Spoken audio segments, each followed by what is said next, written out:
O livro do profeta Jonas, já vimos os 2 primeiros capítulos e agora chegamos ao capítulo de número 3, né? Então ao 3º capítulo. Quando nós olhamos para o livro do profeta Jonas, nós vemos 3 personagens neste livro. O primeiro personagem, o Senhor, Deus, o Deus que criou todas as coisas e aquele que salva a quem Ele quer. É interessante quando nós olhamos nos capítulos de Gênesis, todos eles, nós vemos a graça salvífica de Deus agindo. Nós vimos no primeiro capítulo essa graça agindo na vida dos marinheiros. Nós vimos no segundo capítulo essa graça agindo na vida do próprio profeta de Deus, onde ele é salvo do ventre do grande peixe. E agora no 3º capítulo nós chegamos a Nínive, a cidade a qual Jonas havia sido enviado e ele tentou fugir. Nós temos o personagem Jonas, o profeta do Senhor, onde o seu período, de profecia em que ele foi usado por Deus foi meados do século 8º antes de Cristo. E agora no capítulo 3 nós temos a introdução do 3º personagem.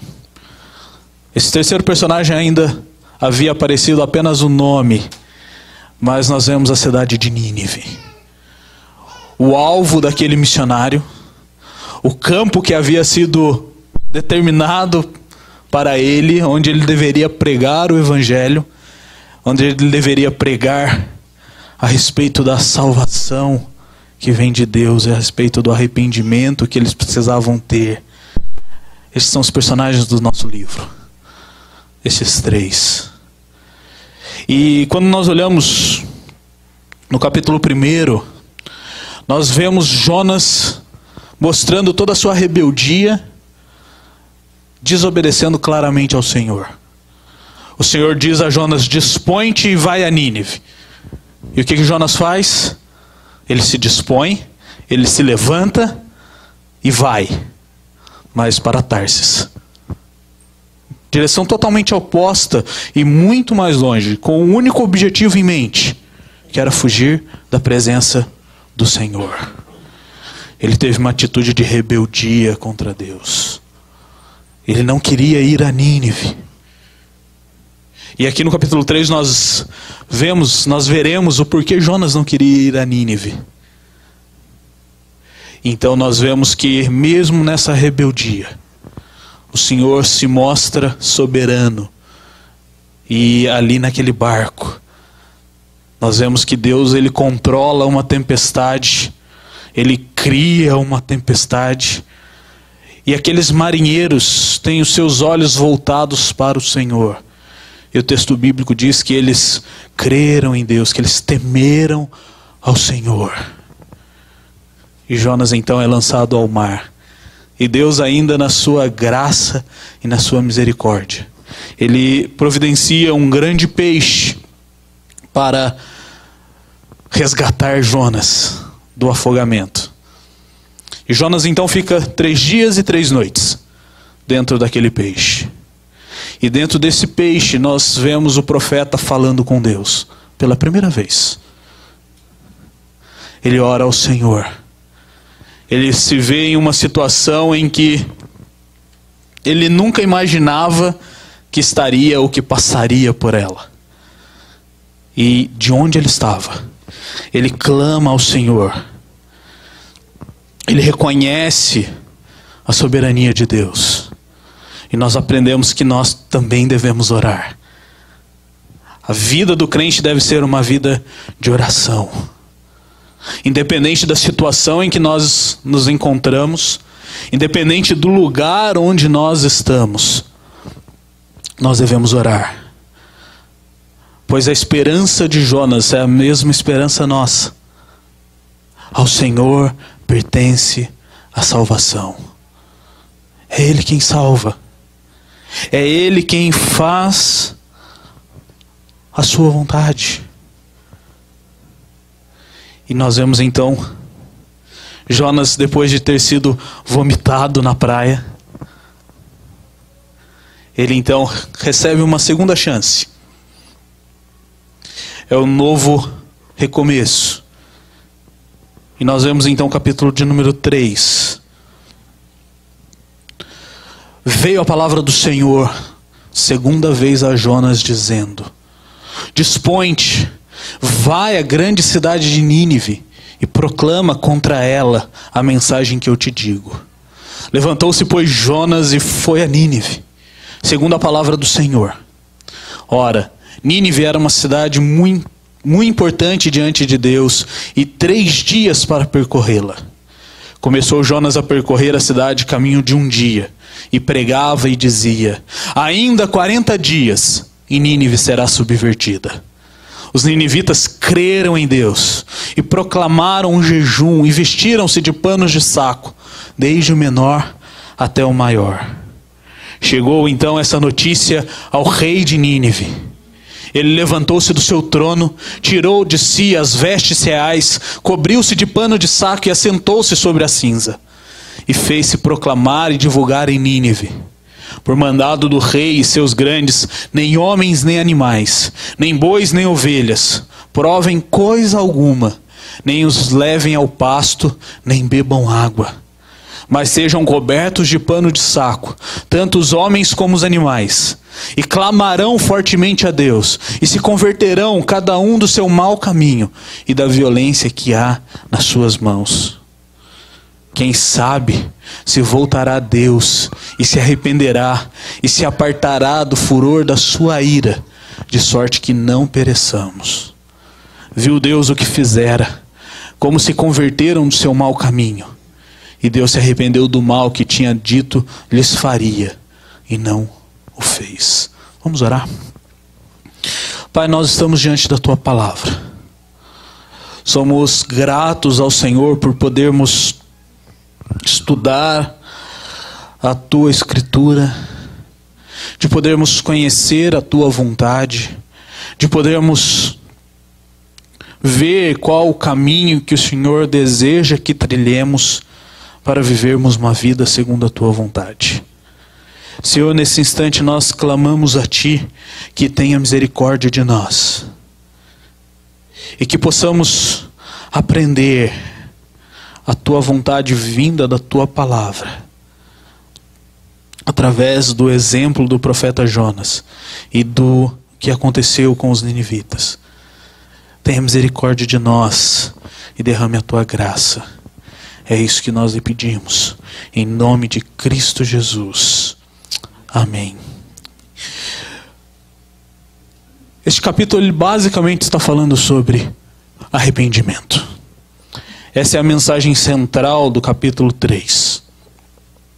Nós vemos a importância deste momento, nós temos a importância de Jonas, e nós devemos nos atentar muito bem para essa mensagem que Jonas pregou e o que aconteceu com os ninivitas, porque uma pessoa muito importante se lembrou deste fato e mostrou o porquê a reação dos ninivitas era importante.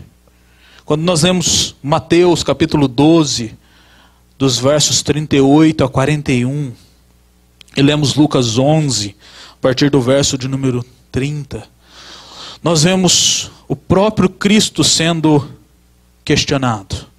E o texto bíblico diz assim: então alguns escribas e fariseus replicaram: mestre, queremos ver da tua parte algum sinal. Ele, porém, respondeu: uma geração má e adúltera pede um sinal, mas nenhum sinal lhe será dado, senão o do profeta Jonas. Porque assim como esteve Jonas 3 dias e 3 noites no ventre do grande peixe, assim o Filho do Homem estará 3 dias e 3 noites no coração da terra. Ninivitas se levantarão no juízo com essa geração e a condenarão, porque se arrependeram com a pregação de Jonas. E eis aqui eis que aqui está quem é maior do que Jonas. A citação de Jesus, o sinal de Jesus, falando sobre os 3 dias e 3 noites, não era o ponto principal que Cristo queria lembrar sobre Jonas. Mas ele estava dizendo àqueles homens que estavam ouvindo que Jonas havia pregado e todos os ninivitas, toda uma cidade havia se convertido, havia crido no Senhor. E eles estavam diante daquele que é muito maior do que Jonas. Eles estavam diante da mensagem que havia sido consumada. Cristo estava para morrer numa cruz, para que a salvação fosse concretizada. E eles não estavam crendo. E Cristo fala que aqueles ninivitas levantariam e clamariam contra aqueles homens que estavam ouvindo o próprio Cristo, porque eles creram ouvindo Jonas, a mensagem de Jonas, e eles não estavam crendo ouvindo o próprio Cristo, o próprio Evangelho. Essa é a situação que nós nos encontramos.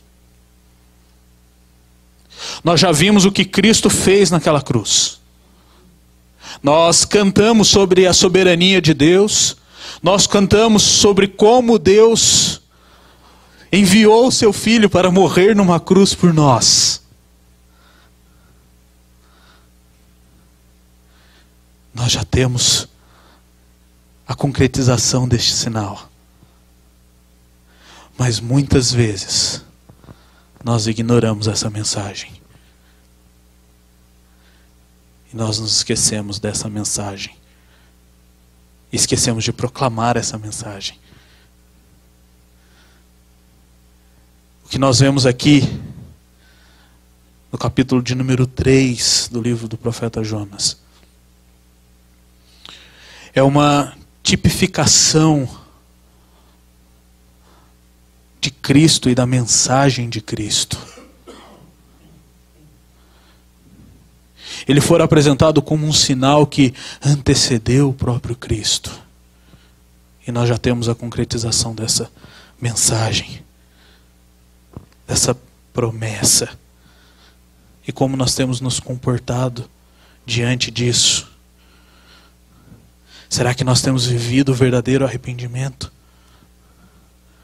Será que nós temos pregado este arrependimento? Nós vemos então Jonas pregando em Nínive. O capítulo de número 3 ele começa muito semelhante ao capítulo de número 1 de Gênesis. Aqui, de Jonas.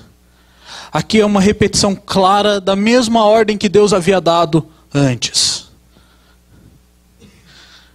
E as mesmas palavras são usadas. O Senhor novamente chama o profeta, novamente traz a sua palavra ao profeta, e ele diz a mesma coisa. Ele diz assim: dispõe-te e vai a Nínive, e prega a mensagem que eu estou te dando.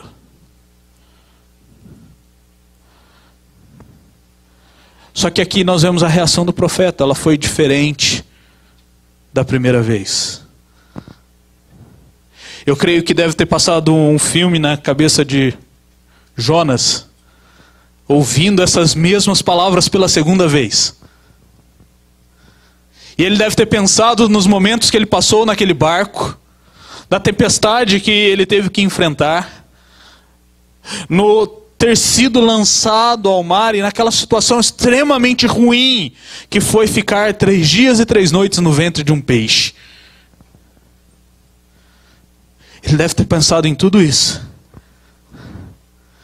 Ele deve ter se lembrado de que este mesmo Deus que estava falando com ele novamente o havia salvado. E qual é a reação de Jonas? Jonas então ele se levanta e vai. Agora não para Tarsis, mas sim para Nínive.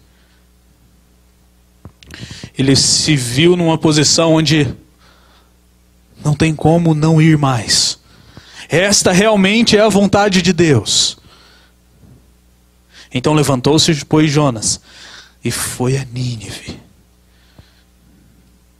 Essa era a primeira atitude que Jonas deveria ter tido. Ele deveria ter obedecido a Deus em primeiro lugar. Mas é interessante que o coração de Jonas não havia mudado. Ele foi a Nínive devido às circunstâncias, pois ele havia sido salvo por Deus. Ele viu que Deus realmente queria que ele estivesse em Nínive. Mas quando nós lemos o capítulo 4, nós veremos na próxima exposição que Jonas ainda não queria que aquele povo ouvisse a mensagem de Deus.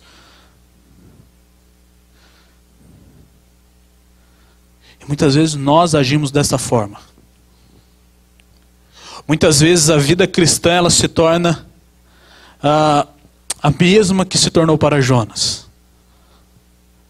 Nós estamos andando nos caminhos que não são os caminhos do Senhor. Somos exortados a andarmos nos caminhos do Senhor através da palavra dele. Nós insistimos na desobediência. Mas chega um momento em que não temos mais como resistir.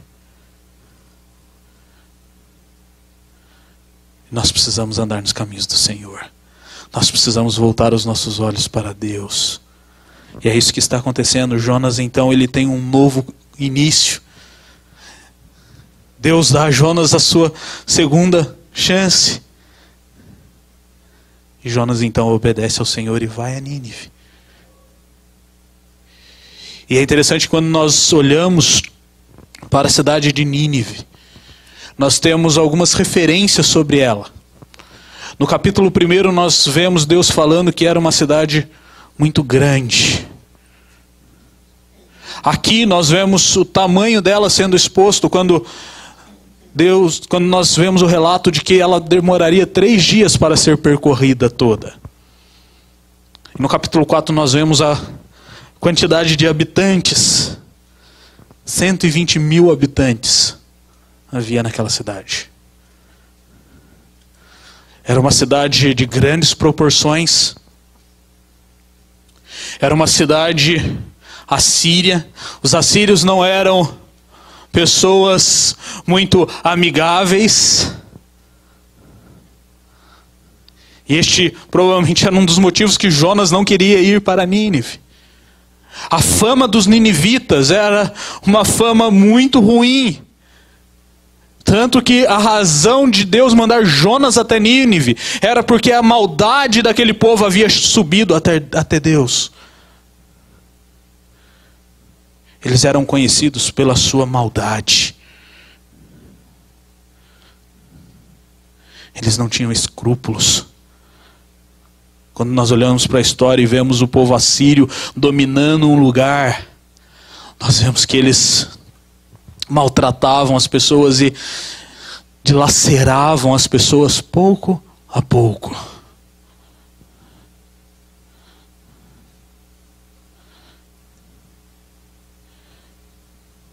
Esta era a cidade de Nínive.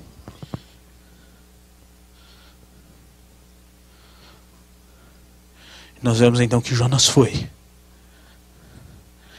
E quando nós olhamos o finalzinho do começo do capítulo, do versículo de número 4, nós vemos que começou Jonas a percorrer a cidade caminho de um dia, e pregava e dizia: ainda 40 dias, e Nínive será subvertida. Muitos dizem que Jonas saiu, atravessou a cidade correndo, e os 3 dias ele fez em 1. Mas não vejo que isso é o que o texto bíblico está dizendo. Ele está fazendo relato apenas do primeiro dia. Está falando que Jonas chegou e o período de um dia que ele ficou naquela cidade. Desde o momento que ele chegou na cidade. Provavelmente caminhando até o centro da cidade. Ele já começou pregando. Ele não perdeu tempo. Provavelmente ele queria sair logo de lá. E nós vemos que o texto bíblico relata que este primeiro dia foi suficiente para que a mensagem de Jonas fosse entendida. Nós não precisamos ter o relato dos outros dias. Nós vemos que aqueles homens responderam à mensagem de Jonas com um dia de pregação. E o interessante é que quando nós olhamos para o conteúdo da mensagem de Jonas, o autor ele faz questão de deixar bem claro que não havia uma eloquência, que não havia um discurso longo e bonito que poderia seduzir os ninivitas. A mensagem apresentada, o conteúdo da mensagem é simples e direto. Ainda 40 dias, dentro de 40 dias, Nínive será subvertida. Interessante quando nós olhamos esse termo subversão, subvertida, ele é o mesmo termo usado nos relatos bíblicos quando eles falam de Sodoma e Gomorra. Sodoma e Gomorra foi subvertida. E nós sabemos o que aconteceu com Sodoma e Gomorra. Eles foram totalmente destruídos pelo Senhor.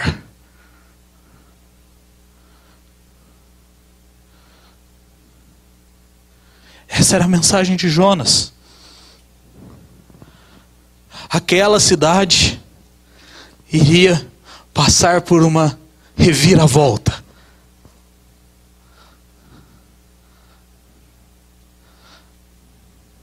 Agora imaginem vocês,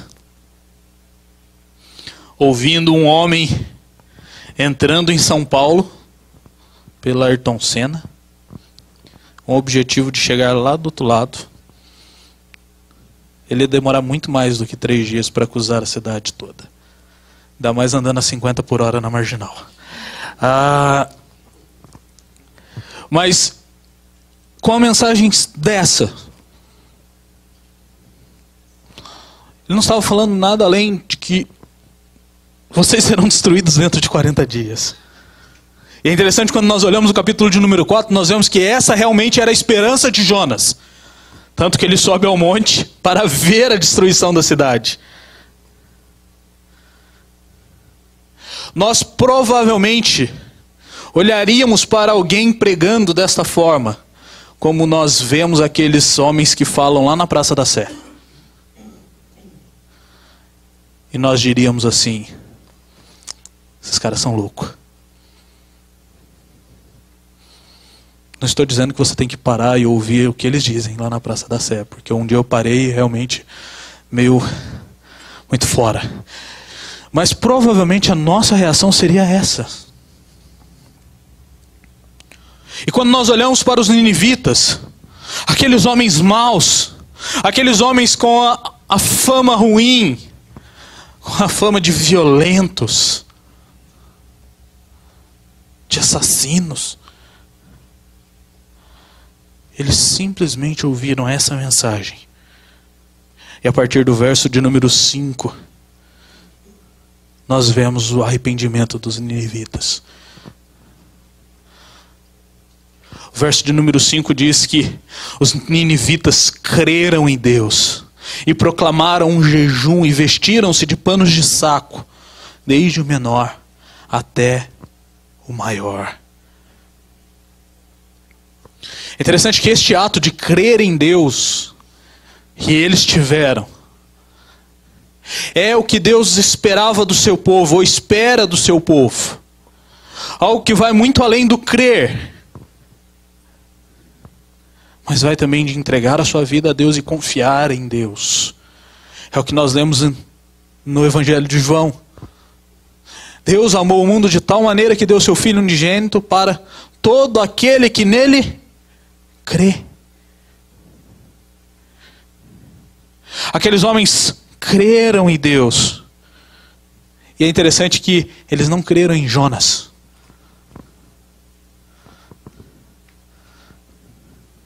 Eles não creram na eloquência daquele pregador. Mas eles creram na mensagem. Naquele que enviou a mensagem. Não foi a força do argumento de Jonas que moveu as pessoas. Foi o poder de Deus e da verdade de Deus que tocou os corações delas. Nós conhecemos a história de grandes avivamentos. Nós temos na Bíblia o relato de pregações e de muitas pessoas se convertendo ao Senhor. Mas nenhuma delas foi tão bem sucedida quanto a de Jonas. A pregação de Jonas foi muito bem sucedida. Porque quando nós olhamos o capítulo 4, nós vemos que 120 mil pessoas ouviram e creram em Deus.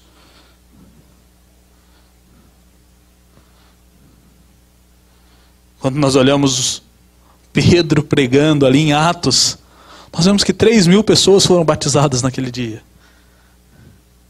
Quando nós vemos na história dos avivamentos na Inglaterra, nos Estados Unidos, nenhum pregador eloquente foi tão bem sucedido quanto Jonas.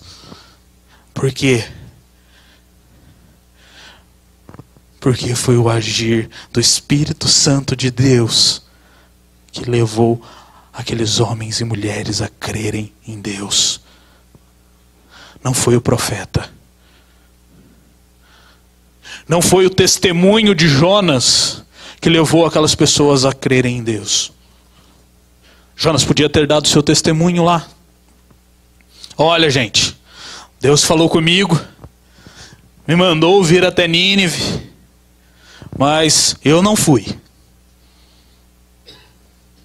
Eu resolvi viver uma vida rebelde, longe da presença do Senhor. Tentei fugir mesmo da presença de Deus. Mas Deus, Ele foi lá e mandou uma tempestade no barco que eu estava.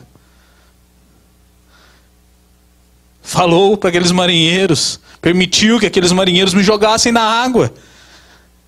E Deus é tão bom que me deixou 3 dias e 3 noites no ventre do peixe. E eu fui vomitado na areia. Então ele podia ter dado o seu testemunho. Mas mesmo com o seu testemunho, as pessoas não se converteriam. Mesmo com a pregação mais eloquente, as pessoas não se converteriam. Porque a salvação vem de Deus. E aqui nós vemos claramente o agir de Deus na vida dos ninivitas. Pois uma mensagem de poucas palavras, falando apenas da sentença final, levou todos os ninivitas, desde os menores até os maiores, a se colocarem diante de Deus. É interessante que nós vemos aqui a atitude deles. E nós vemos que aqueles ninivitas então clamaram um jejum e vestiram-se de panos de saco, desde o menor até o maior. No mundo antigo, este era a forma, esta era a maneira em que eles expressavam a tristeza e o ato de se humilharem, de reconhecerem que eles deveriam se humilhar. E nós vemos no Antigo Testamento estes atos de clamar um jejum, de vestir-se de panos de sacos. Era uma forma de penitência para demonstrar o arrependimento. E nós vemos isso acontecendo lá no livro de Reis, quando o profeta Elias chama a atenção do rei Acabe. E Acabe, então, para mostrar o seu arrependimento, o que ele faz? Ele se cobre de pano de saco e jejua.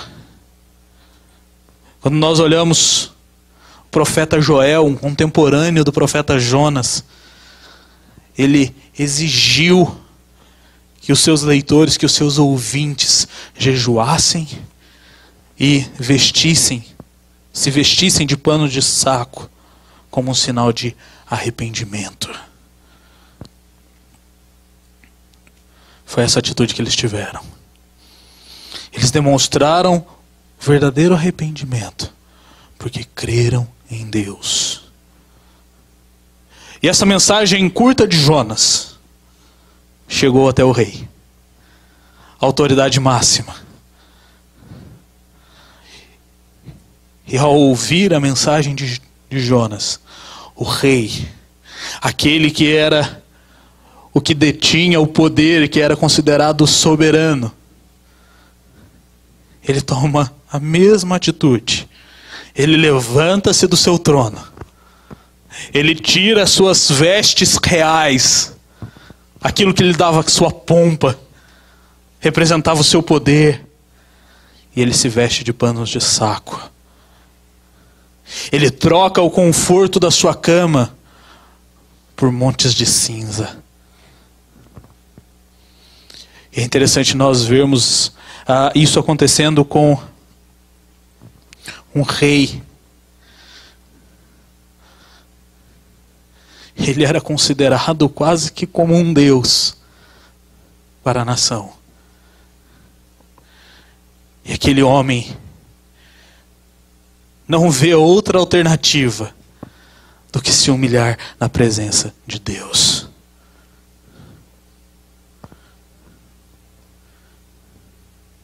Ele podia ter batido no peito e dizido: aqui não, aqui em Nínive quem manda sou eu, e ninguém vai acabar com nada aqui não. Manda matar esse profeta que está falando. Mas não. E isso não é por causa do profeta, mas por causa de Deus. É o agir de Deus. E nós vemos então que aquele rei, ele decreta que todo o povo, até mesmo os animais, deveriam se humilhar, fazer este ato de humilhação e fazer jejum e clamar a Deus.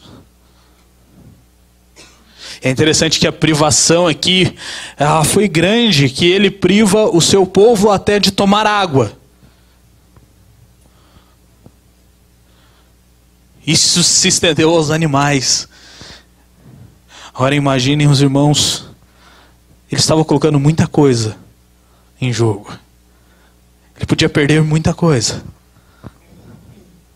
Os animais poderiam morrer, seus homens poderiam enfraquecer-se e morrerem, as crianças poderiam não aguentar. Mas ele decretou, ele disse que isso era necessário. E ele fez isso com um intuito. O intuito de clamar ao Senhor por misericórdia. A clamar por compaixão. Essa era a esperança daquele rei. Que o Senhor fosse compassivo. Quando nós lemos o livro do profeta Joel, lá no capítulo 2, dos versos 12 a 14, nós vemos que o profeta Joel, ele mostra essa possibilidade do arrependimento verdadeiro, trazer à tona a misericórdia e a compaixão de Deus que ele diz assim: ainda assim agora mesmo, diz o Senhor, convertei-vos a mim de todo o vosso coração, e isso com jejuns, com choro e com pranto. Rasgai o vosso coração e não as vossas vestes, e convertei-vos ao Senhor vosso Deus, porque Ele é misericordioso e compassivo, é tardio em irar-se e grande em benignidade, e se arrepende do mal.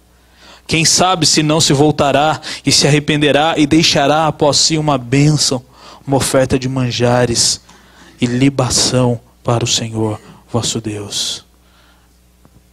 O rei falou para o seu povo: olha, vocês precisam se arrepender dos seus maus caminhos e da violência que vocês cometem. E vocês devem clamar. E ele falava assim: quem sabe Deus não voltará o seu rosto para nós e se arrependerá e mudará a sua sentença, de forma que nós não pereçamos. Quando nós nos arrependemos verdadeiramente, nós estamos clamando a Deus que tenha compaixão de nós. Nós vemos outros eventos destes acontecendo e Deus nem sempre teve a compaixão, porque isso é um ato soberano de Deus. Ele há de ter misericórdia e ter compaixão de quem lhe aprouver. Ter misericórdia e ter compaixão. Mas aqueles ninivitas, eles tiveram a esperança. Quando nós olhamos para a história, você pode me dizer: pastor, mas mais para frente eles continuaram sendo assassinos, invasores, depredadores, mutiladores. O texto bíblico não fala que todos os assírios, a partir de então, entregaram a sua vida a Cristo, a Deus. Mas ele fala que essa geração, que os moradores dessa cidade, eles se arrependeram e se colocaram na presença do Senhor, clamando a Deus por misericórdia e compaixão. Porque a salvação pertence ao Senhor. E nós olhamos então a graça de Deus no verso de número 10. Viu Deus o que fizeram. Viu Deus o arrependimento deles. Viu que aquele arrependimento era verdadeiro. Que eles haviam se arrependido dos seus maus caminhos. Então, se arrependeu do mal que tinha dito que lhes faria e não o fez. Eu sei que depois vai ter a pergunta: Deus se arrepende? Eu já sei, a Dona Carmen já olhou ali, estava preparada. Desarmei a Dona Carmen agora.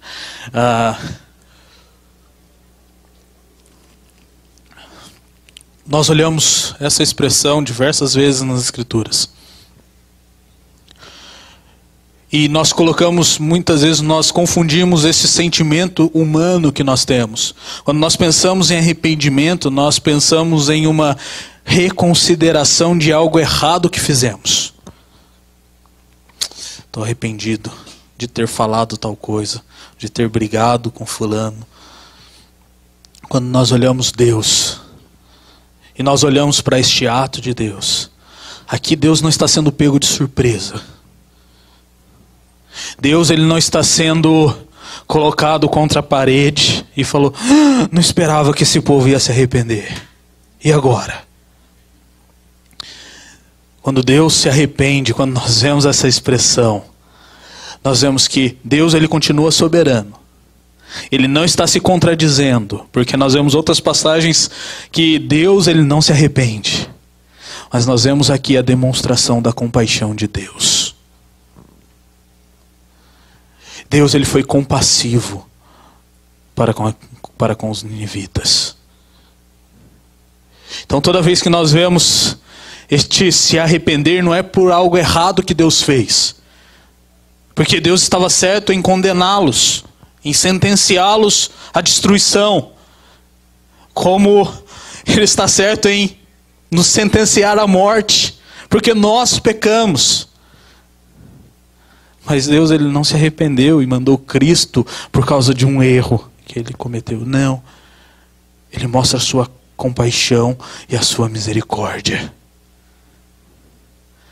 E aqui Ele teve compaixão e misericórdia, porque eles se arrependeram.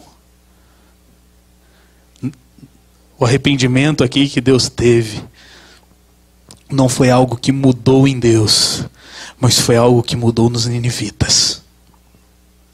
Deus continuou sendo Deus, Criador de todas as coisas, sustentador de todas as coisas, soberano em todas as coisas.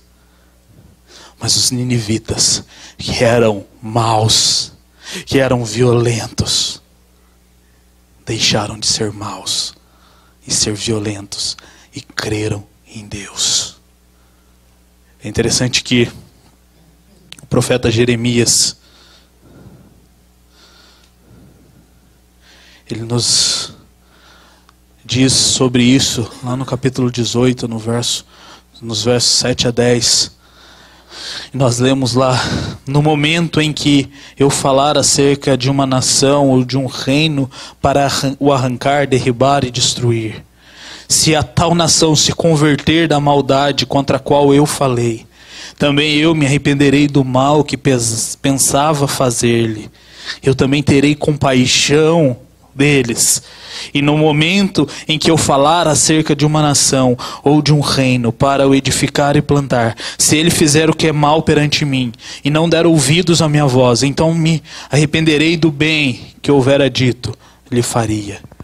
Aqui nós vemos as duas situações sendo colocadas lado a lado. Deus, ele diz assim: se aquele que anda no mau caminho, e eu disser, você será destruído, eu me apartarei de você, e você se arrepender e se converter do seu mau caminho, eu terei misericórdia de você, diz o Senhor. Mas se acontecer o contrário, se aquele que está no caminho bom, fazendo o que é bom, e ele se desvia, o Senhor diz que ele também deixará de fazer o bem, deixará de ter misericórdia e compaixão. Quando nós olhamos para as Escrituras, nós estamos vendo no livro de Gênesis, nós já vimos, chegamos na redenção, que Deus criou tudo perfeito. O homem, por causa da cobiça do seu coração, desobedeceu a Deus e rompeu com Deus, estragou o relacionamento que ele tinha com Deus, quebrou este relacionamento com a entrada do pecado. Mas Deus, na sua soberania, Deus na sua benignidade, Deus na sua compaixão, Ele providenciou o Redentor. E Cristo, quando fala aos fariseus, lembrando-se de Jonas, Ele está falando: olha, aqueles homens creram, mesmo sem ver, sem me ver, e sem ter a concretização da promessa, que é o que o autor de Hebreus fala sobre os heróis da fé. Então nós nos tornamos indesculpáveis quando não cremos, quando não nos arrependemos. Porque aquele que era maior do que Jonas veio e derramou seu sangue numa cruz, para que quando nós crêssemos no Filho de Deus, nós pudéssemos ter a vida eterna. Nós poderíamos desfrutar nós podemos desfrutar da compaixão de Deus. Porque ao pecarmos, nós estamos condenados à morte. Esta é a condenação. Esta é a sentença final. Mas Deus, por meio da sua graça e da sua misericórdia, nos dá a vida. Então, meus irmãos, o que nós faremos? 4 coisas são importantes, tendo como base o que aprendemos em Jonas. A primeira delas é: precisamos arrepender verdadeiramente.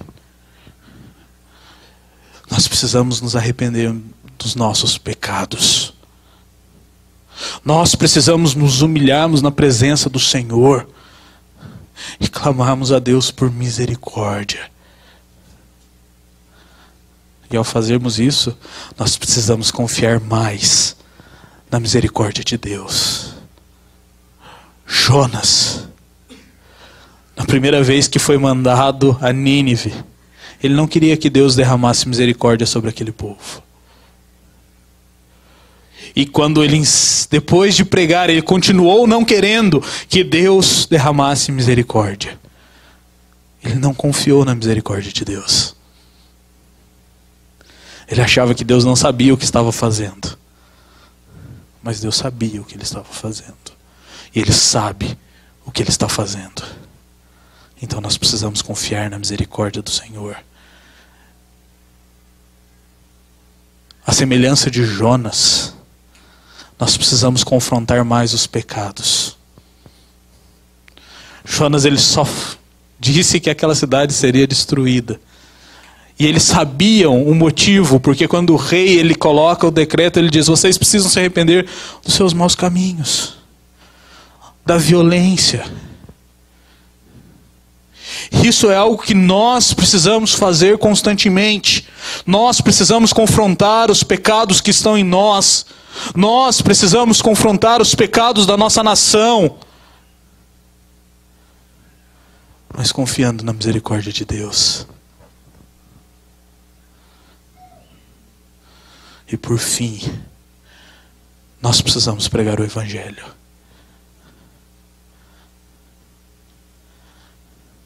Essa é a nossa responsabilidade.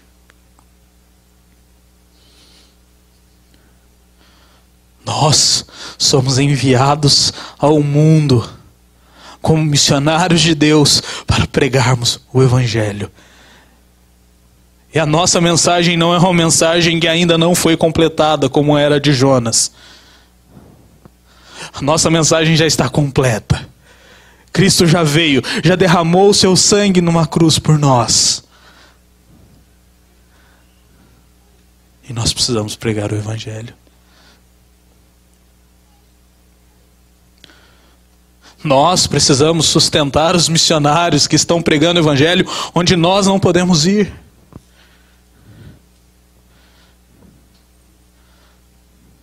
E nós precisamos ter a disposição de sermos missionários enviados por Deus para pregarmos onde estamos, no nosso trabalho, na nossa escola, na nossa faculdade, no nosso bairro, para os nossos vizinhos, para aquelas pessoas que convivem conosco, mesmo indiretamente, aquela pessoa que está atrás do balcão quando você vai comprar um pão ou tomar um lanche, para aquela pessoa que te serve quando você está almoçando em algum lugar. Nós precisamos pregar o Evangelho. E nós precisamos crer na misericórdia e confiar na misericórdia de Deus, porque se Nínive foi salva por Deus, se eles se arrependeram dos seus pecados, há esperança para a nossa nação. Por isso nós precisamos ser pregadores do Evangelho. Não termos medo. Não tentarmos fugir dessa responsabilidade.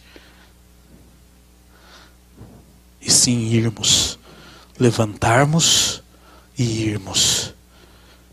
E que nós possamos fazer isso